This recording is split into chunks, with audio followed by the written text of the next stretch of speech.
Walang nakakaligtas. Gising ang gubat sa ingay ng kuliglig at mahihinang kaluskos ng hindi nakikitang nilalang. Dapat ay isang ordinaryong misyon lang ito, isang rutinang pagsisiyasat.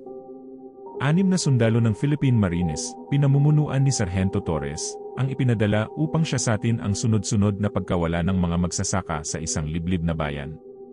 Sabi ng mga lokal, aswang daw ang may gawa. Hindi naniwala ang mga sundalo. Hindi pa. Hating gabi. Narating nila ang isang lumang bahay kubo sa gitna ng kabubatan. Winasak ang dingding, bumagsak ang bubong. At sa lupa, dugo. Putangina, bulong ni Cabudias, bumibigat ang hawak sa kanyang N4 rifle. Mukhang pinira-piraso yung may-ari. Walang katawan, pero may mga bakas ng dugo, dumadaloy papasok sa masukal na bahagi ng kabubatan. Porma tayo. Malamig ang boses ni Torres. Maging alerto. Dahan-dahan silang gumalaw, nakadikit sa isa't isa. Pero habang lumalalim sila sa kabubatan, may kakaiba. Tahimik ang paligid. Walang kuliglig. Walang huni ng ibon. At suminaw ang isang masangsang na amoy. Bulok na laman. Napahinto si Lance Corporal Rivera at napahawak sa ilong. Amoy patay, Sargento Ing. At sa kanila narinig ang tunog. Isang mahina. Basang. Hina. Gumagalaw sa kanan, sigaw ni Private Santos. Napalingon sila, may gumalaw sa pagitan ng mga puno. Mabilis. Sobrang bilis.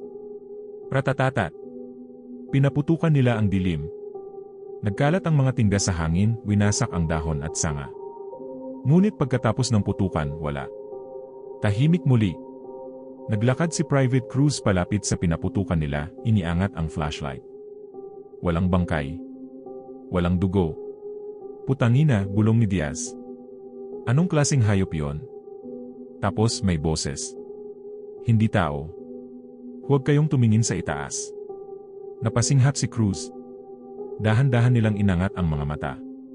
Sa itaas, sa mga sanga, may gumagalaw. Bago pa makasigaw si Torres, bumagsak ang isang anino mula sa itaas. Arar! Si Rivera. May nakasakmal sa lig niya, matulis na ngipin, humihigop ng dugo. Nagputukan muli ang mga sundalo, pero ang nilalang ay naglaho sa isang iglap. At doon nila nakita ang mga mata. Pula. Matingkad. Gutom. Hindi lang isa. Marami. Aswang, sigaw ni Santos. Masyado ng huli. May humila kay Santos pataas, sa dilim. Narinig nila ang pagkaputol ng buto. Ang dugo'y bumagsak sa lupa. Fall back, sigaw ni Torres. Ngunit biglang nagbago ang kabubatan. Ang dating dinadaanan nilang likuran, puro puno na. Walang daan pabalik. Hindi tayo makakalabas, nanginginig na bulong ni Cruz. Nagsimula nang gumalaw ang mga anino. Ang mga aswang, gumagapang na parang mga gutom na aso, nakangiti. At doon na unawaan ni Torres. Wala silang laban. Walang nakakaligtas. At sa huling sandali, habang lumalapit ang pulang mga mata, ang tanging narinig niya ay matamis ang dugo ng sundalo. Kinabukasan, nagpadala ng search team ang militar. Natagpuan nila ang lugar. Baril. Magazine. Dugo. Pero walang katawan.